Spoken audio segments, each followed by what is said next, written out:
there's a way to make an entrance. This is my destiny. It was now a conspiracy of witches. Download Veely today.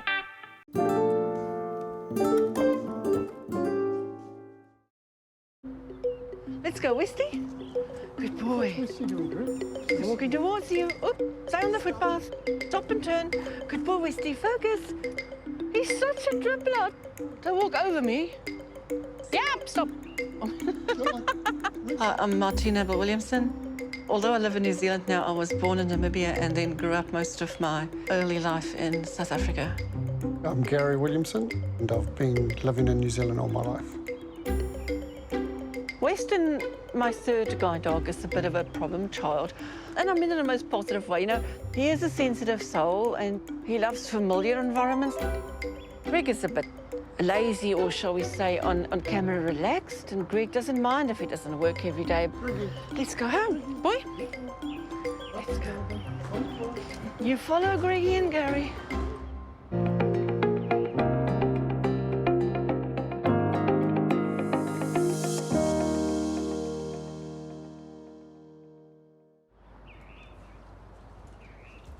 Gary, is any of that washing mine?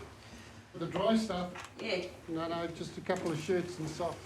Gary and I want to live, and we are living a totally independent lifestyle. We got married in 2008, but we were really together from fairly early in 2000. Now, you two are going to behave perfectly as I bring your food through, aren't you? How much money do you want to bet on that? Got to feed the dogs. That's actually the first thing I have to do. They will just follow me around until I do. So they run the morning routine. Sit. Wait. No, wait.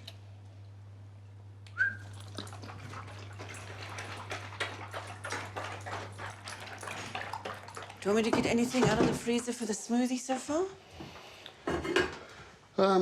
You can get the frozen. Frozen, is it the big... Second shelf, left-hand side, I think it is. Oh, yep. We're forced to be quite organised, really, because otherwise we'll never know where to find things. Is this a new bag or is it already open, Gary? I think there is one already open, but it doesn't matter. OK, I'll just first check in case I open a new one. Oh, no, I think this is open. So it's just going to be milk, blueberries and bananas? Oh, yes. How many bananas do you put in there?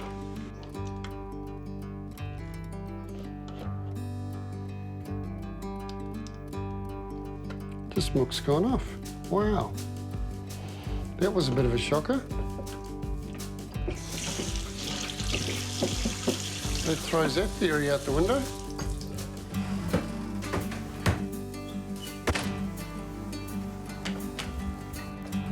As I was growing up as a child, I had a peripheral vision, but it was perfect, like a perfect tunnel. So over time, the tunnel shrank. I'd had a feeling for some time that there was something wrong with my eyes. And when I got diagnosed, I didn't take it very well. It took me quite some time to get my head around it and actually start to think about moving forward. My vision at the moment is basically light and dark.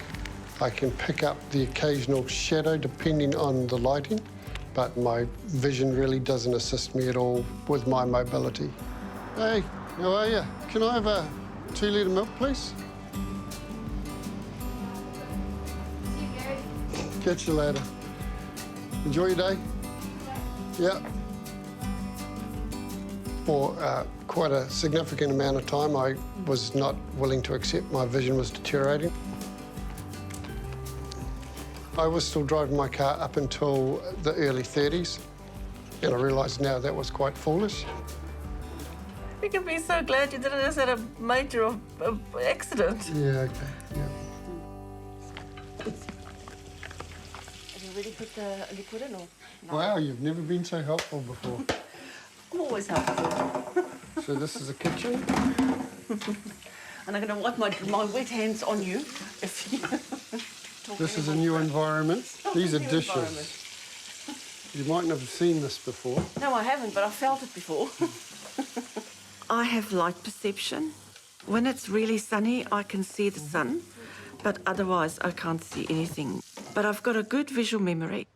Lovely? Yeah, right here. Oh, okay, have you already put some stuff in? Up to 20 years ago, I had colour vision. Yep, I will sort it. If something tells me what colour something is, I hopefully still got a good visual memory of what it looks like. Okay, is that all to be hung up? Yeah, that's all. I'll grab the coat hangers. Martine's got a lot of patience, and she continues to amaze me with the amount of things that she prepares to get involved with. I studied psychology, majoring in psychology and criminology. Alrighty. Then I did my honours in psychology. I had more than one lecturer challenging me how I'd be able to do counselling or be a psychologist because I don't make eye contact. I was very angry because I would not have been the first blind psychologist in the world, right? It's just a mindset that people had. For the last 11 years, I worked for Auckland Council. I helped Auckland to draft its disability action plan, and at the moment I'm on working panels for ACC, the Health Quality and Safety Commission. I do work for them in the area of health co-design. New Zealand's example led the way for an international policy on the safe design of shared spaces. So I drafted that policy and it's worldwide accepted now.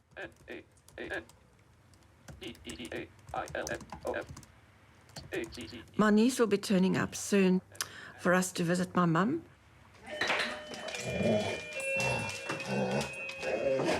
That's what that is, isn't it? Oi! Hello. Hey, how are you? Oops, come on in. Look at all the bloody dogs that run me over. My niece is Estelle. She's named after my mum. Every now and then we do call on family members or friends to help us with something. Martine does a lot independently. She never really needed much help from us. No one wants to fix. There we go. Okay, thank you. My mum is in a rest home very near from here. She used to live on her own, and then suddenly we realised she became forgetful.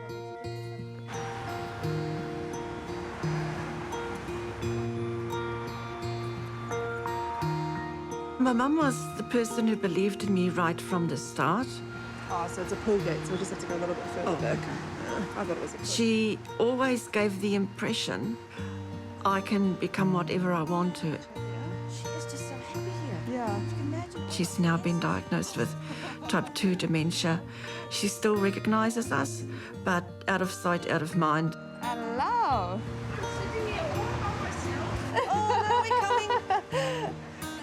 When I was diagnosed as being blind at the age of 5, there was no opportunity for inclusive or mainstream schooling for blind children. Most of us got sent to special schools. You will learn braille together, you'll learn how to walk with a cane, you'll learn your daily skills, and that's the way it is. And I think that was very hard for my mum to send me 2,000 kilometres away from home. For the first 2 years of my school life, she sent me cassettes on tape so that I can read the letters privately with my tape recorder. And then from the age of 7, when I could then read a little bit more, start to read and write, she taught herself braille, bought a braille machine and wrote me letters. So you always made sure that I, can read myself the letters you've sent me. And not everybody's parents did that, or maybe could do that, but you always said, you want me to read my own letters. I was quite proud, how do you say? Private? No, pride. No, proud? Yes. That I could do it for her. Yep. Oh, here it is. Yeah. What is pink? Which bits are pink? Pink. It does smell nice. We'll find out. Oh, yeah. Oh, cool. So that's what you like nowadays? To show you. Yes? Okay, just stand here. Yep, I stand here. Bend down. Yep. Feel there. Feel. Oh, what is it? It's the hole. Really? Yes. When did you notice this? Yesterday. Did you tell them? No, not as yet. Maybe they put a sprinkler system or something in. Wait or say goodbye here. I say goodbye here. Okay. And still can. See you. Okay. Talk soon. Okay. And don't forget me. I'll never forget you. See you.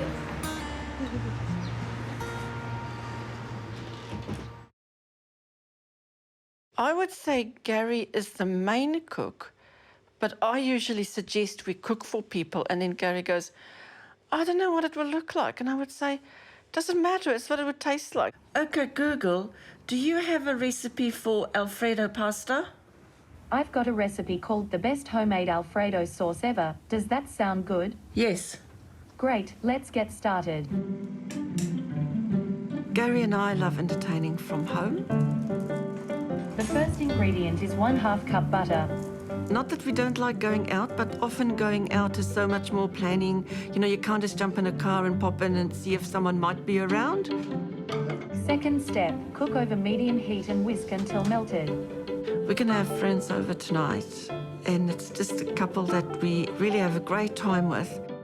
We forgot we didn't have bacon, so we're going to slice up some of our favourite cheesy frankfurters, add some mushroom and Alfredo sauce to it, put a bit of blue cheese to it, and go from there.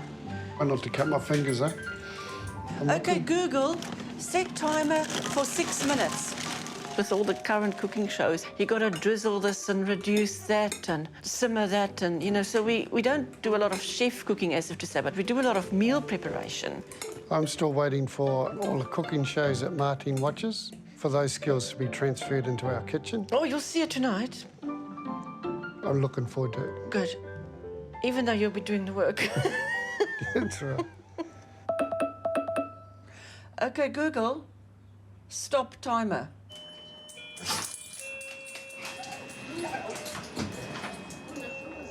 Right, shall we have a drink? Yeah, I think we need one by now. Yeah, that's cool. What do you want, La? I'll have a little. You gonna have some sparkling too? Also, oh yeah. There you go, mate. Some. Is that a red or a white there, La? I'm putting them on right now. Okay. Who's gonna get it first? The, what do you call, when the alarm stops and what have you? This is you. You're on Martin's right. Yes, cheers. Oh, that sun's still nice. Yes. Yeah, cheers. Yeah. Cheers. Hopefully we get a few more days for summer. Yeah. Coming on the team. Gary, And I'll coming miss here. everyone as always. Do you want? Coming. Yeah. Got it. Still wants to have a clink. I thought I had one. Yeah, that's what I thought. It'll do. How was Fiji? Hot. People often ask me, how do I distinguish colours or know what colour I'm wearing? So I've got this clever gadget called a colour test. And when in doubt, especially with the clothes that I try to, where I can't remember what colour something is, so just grab this, see what it says.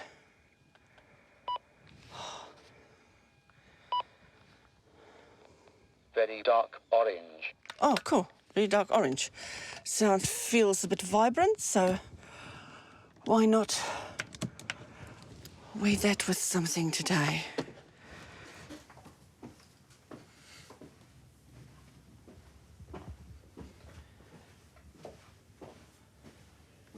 Up into in my 20s, I could distinguish colour. I could, for instance, hold something up quite close and think, oh, well, this is a brown or green. And if I hold it like that, I could see the difference.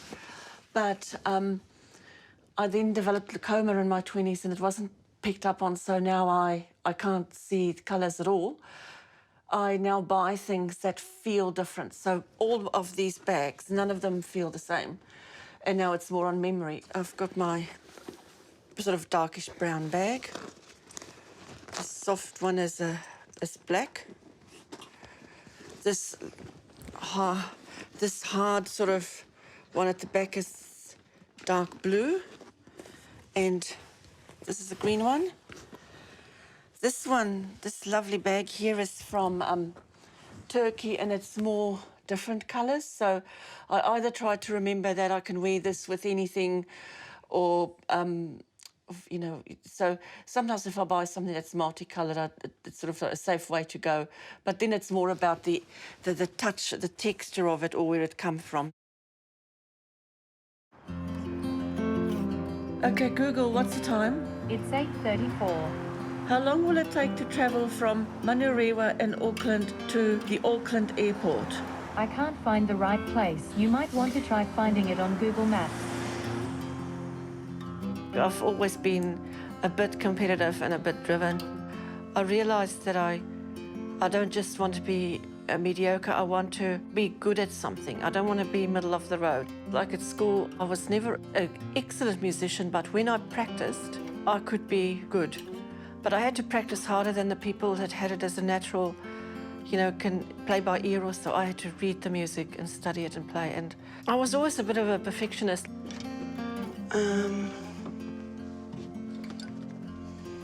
Blue, blue, black, okay. So I'm gonna pack these. I travel to Wellington about once a week for a couple of days, and about 5 times a year I travel overseas. Okay, now, when you usually get these in the hotel, they're like $70,000, but you know, so if I get hungry, I've got my own little snacks. Very dark purple. It's not purple. Dark brown. It's not brown either. Very dark brown. Anyway, it's maroon, isn't it? Anyway, so my mum's helped me to label all my jewellery as in the same necklace, the same earrings, the same ring. So how I remember when I wear this top and pants, what I should wear. This one says in braille, burgundy or maroon. So, oops. And my mum also told me that it's, because the necklace have got more a goldy sheen in it, that I should wear something like a bracelet that's got not just silver or gold. I've got a Russian wedding ring. Oh, shit. Just dropped that.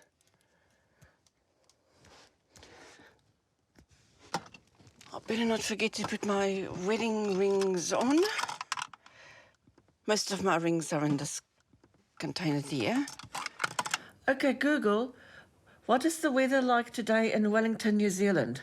Today in Wellington, it'll be cloudy with a forecast high of 16 and a low of 12. Off you go.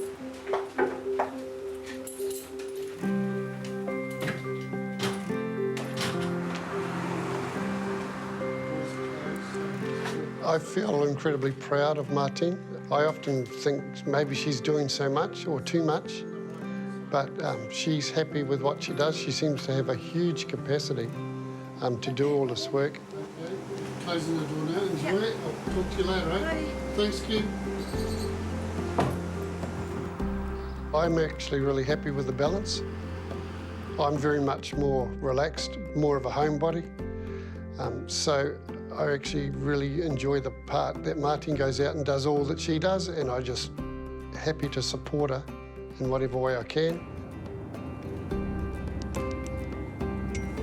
There's so much that can be done, and there's a lot of time that we can waste if we don't actually have goals or directions or a purpose to do things.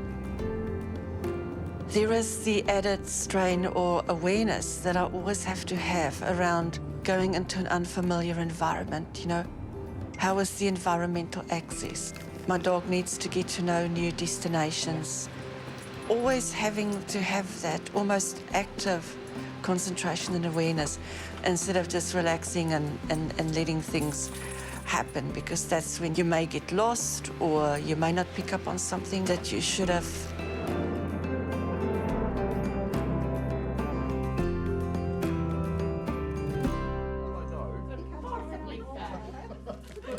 All I know is that other hosts, as other hosts improve what they provide, they make themselves more attractive to people. It's only been over the last decade that disabled people had the opportunity to influence the services we receive and to have a say in the planning and design of it. What's happening about employment services, as in not the employment hub, but people wanting help to become job ready or study or look for a job? The prototype, cabinet did agree that some funding from MSD would transfer. What are you sneezing at? Come on, find a way.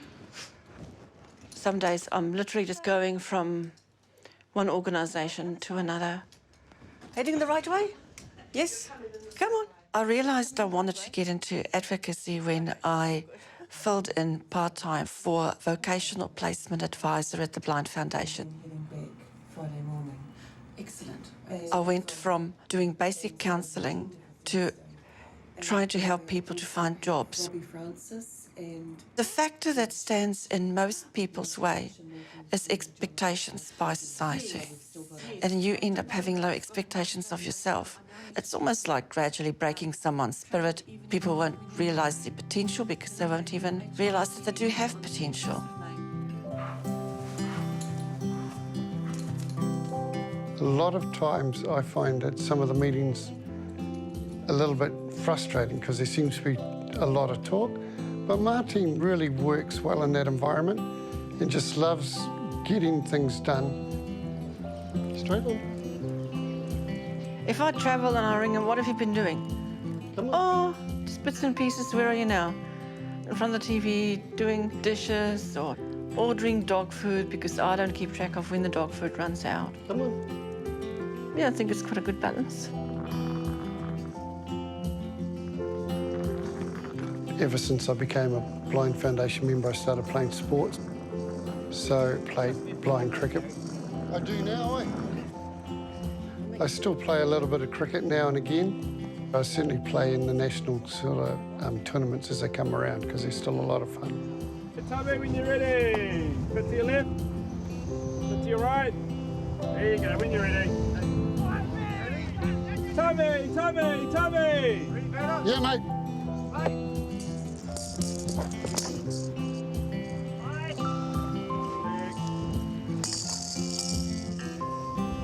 I did bring out a bat, eh?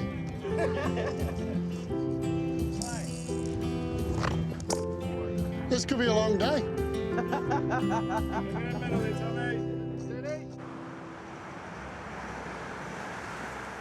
I can have up to 5 or 6 appointments a day.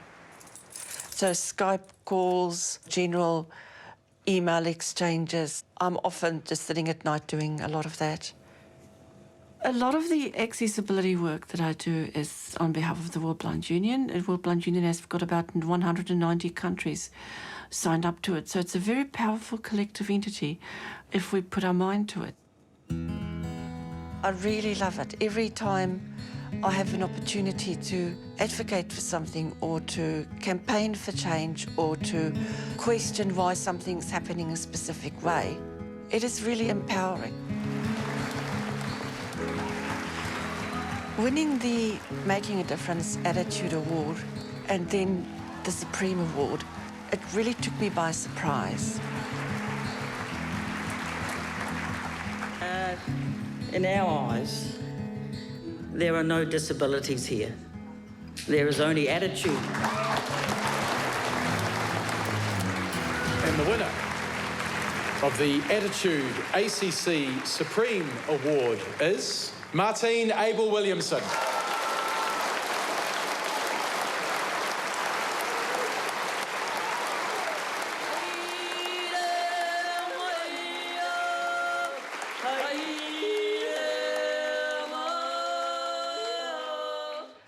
I think as a child I always thought I'll grow up and become something. I never thought that I'm going to have such outward-facing opportunities to influence things around me. I've super outlived my expectations of myself. Instead of just making sure I lead an independent, dignified life, I can now support others to do that. And it's just onward and upward, hopefully. I can't see it ending soon. Be strong.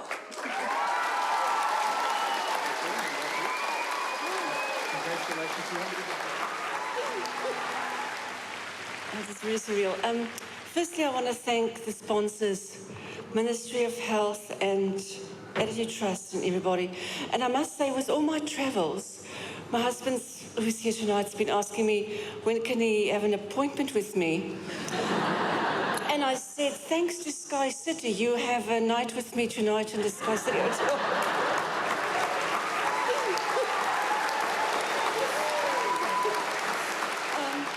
I'm part of a lot of organisations, so although I stand here with a trophy that I still need to figure out what it is, most of my work is part of organisations, so the results of what I'm doing is really the results of collective effort. Thank you, everybody.